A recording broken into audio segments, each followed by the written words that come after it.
श्री सद्गुरु महाराज की जय। संत शाही ज्ञान सागर से संत शाही स्वामी जी महाराज का प्रवचन। संत कबीर साहब के वचन में है, जो आवे सोई कहे, बोले नाही विचारी, हते पराई आत्मा, जीभ बांधी तरवारी। द्रौपदी ने जीभ में तलवार बांधकर दुर्योधन पर वार कर दिया। यही हो गया महाभारत की लड़ाई का बीजारोपण। परिणाम क्या हुआ?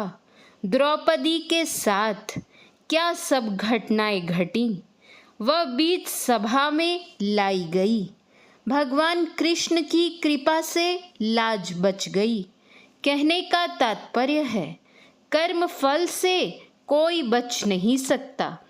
इसलिए कर्म करने के पहले हर एक को सोचना चाहिए कि यह करने योग्य है या नहीं।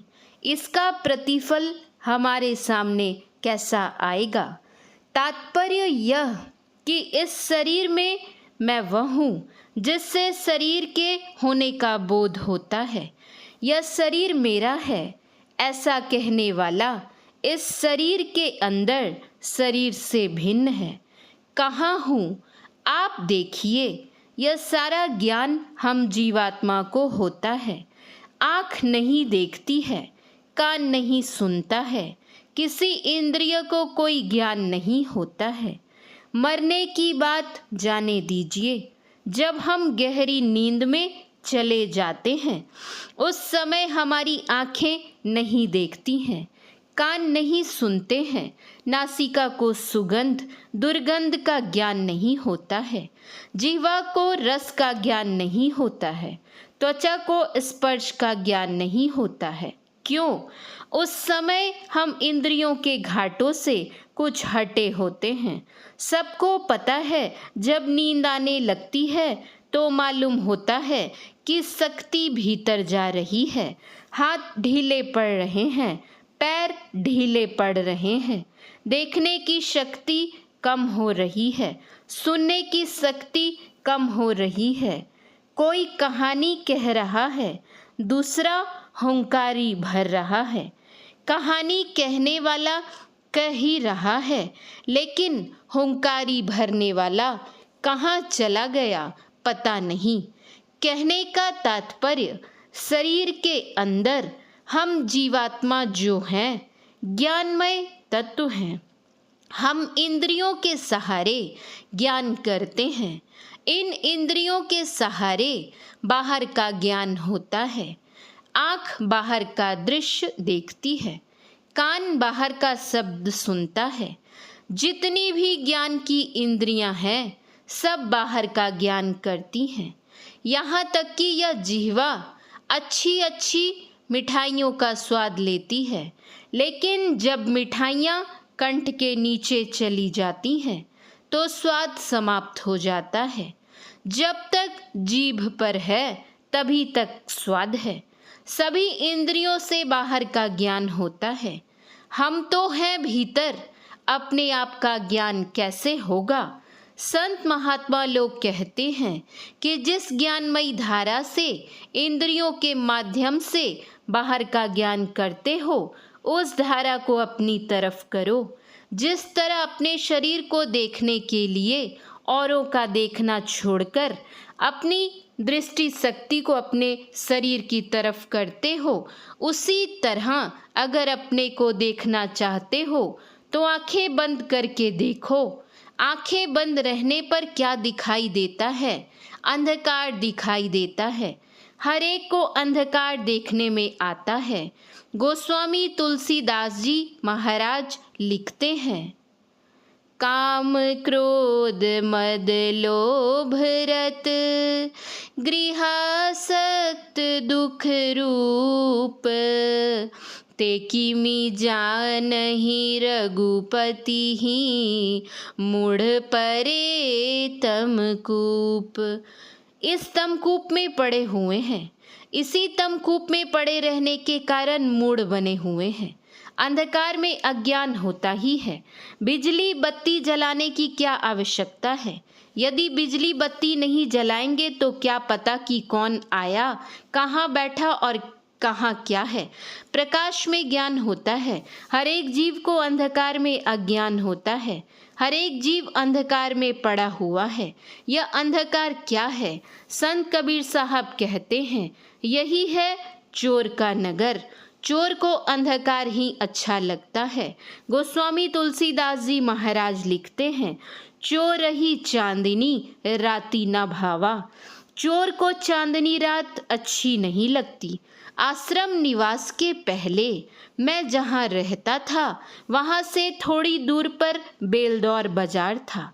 वहाँ एक आदमी ने किसी से कुछ रुपए उधार लिए। जब वह तगाजा करे तो टाल मटोल करता जाए। एक दिन उसने असामी को कसकर पकड़ा।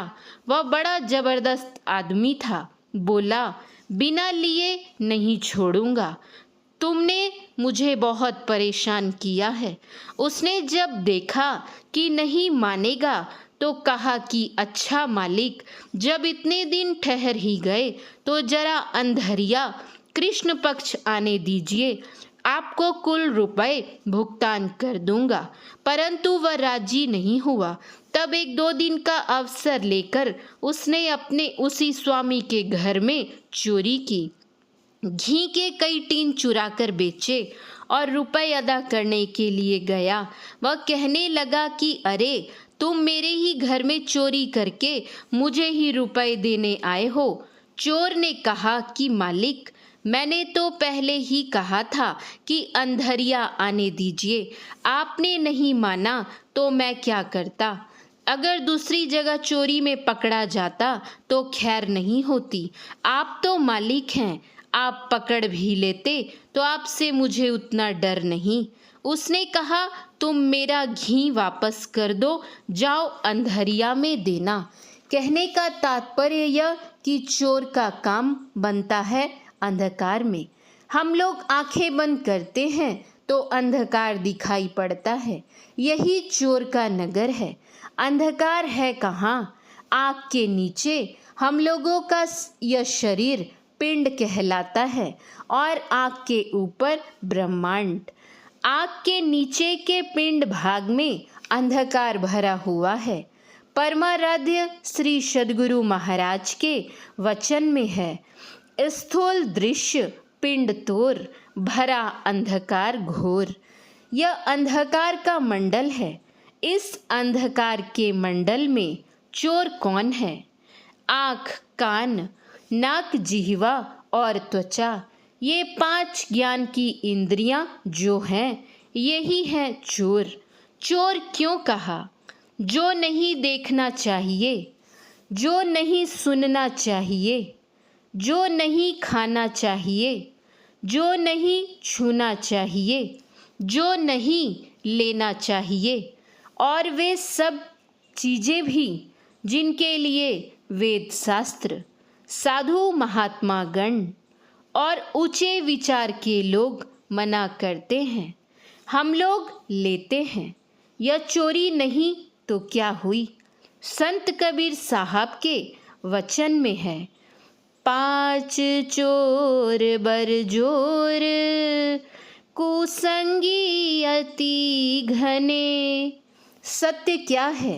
राजा जनक के स्वप्न वाली पौराणिक कथा सबको ज्ञात है, जिसमें अष्टावक्र जी ने ध्यान के द्वारा सब कुछ जानकर राजा के प्रश्नों के उत्तर दिए थे और उनकी शंकाओं का निवारण किया था। यह जो आंखें बंद करके ध्यान करने वाली बात है, विशेष बात है।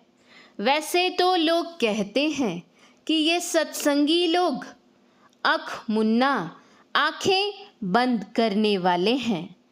हम पूछते हैं कि यदि 2-4 दिनों तक ही आपकी आंखें बंद न हो तो आपका सारा सुख फीका पड़ जाएगा। आप डॉक्टर के निकट जाएंगे और कहना आरंभ करेंगे कि डॉक्टर साहब, मुझे 4 दिनों से नींद नहीं आ रही है, आप मुझे नींद की गोली दीजिए, अन्यथा मैं बचूंगा नहीं। अब देखिए, आंख बंद करना कितना आवश्यक है। साधारण नींद लेने में हम नीचे की तरफ चले जाते हैं। नीचे की तरफ जाने का तो इतना लाभ है, यदि कोई ध्यान के द्वारा अपनी चेतन आत्मा को पिंड से ऊपर ब्रह्मांड में ले जाएगा तो उसे कितना सुख होगा, कितना ज्ञान होगा, कहा नहीं जा सकता है। वह सुख के समुद्र में चला जाएगा। गोस्वामी तुलसीदास जी महाराज के वचन में है, सकल दृश्य निज उदर में ली, सोवई निद्रा तजी जोगी, सोई हरि पद अनुभवई परम सुख, अतिशय द्वैत वियोगी। वह परमात्मा से अद्वैतता की स्थिति को प्राप्त करके परमात्म स्वरूपी हो जाएगा। अष्टावक्र जी ने भी राजा जनक की शंकाओं का समाधान करके अंत में कहा था, राजन, जो जागृत स्वप्न सुसुप्ति आदि सभी अवस्थाओं में रहे वही सत्य है। इसलिए एकमात्र आप सत्य हैं, अर्थात एकमात्र आत्मा ही सत्य है। इसलिए परमाराध्य श्री सद्गुरु महाराज के वचन में है, सभी के परे जो परम तत्व रूपी, सोई आत्मा है, सोई आत्मा है। यही आप लोगों की सेवा में कहा। श्री सद्गुरु महाराज की जय। यह प्रवचन दिनांक 20/7/1990 ईस्वी को मायागंज भागलपुर बिहार में आयोजित सत्संग में हुआ था। महर्षि शाही स्वामी जी महाराज के प्रवचन का अंश पढ़ा गया है। श्री सद्गुरु महाराज की जय। श्री सद्गुरु महाराज की जय। श्री सद्गुरु महाराज की जय।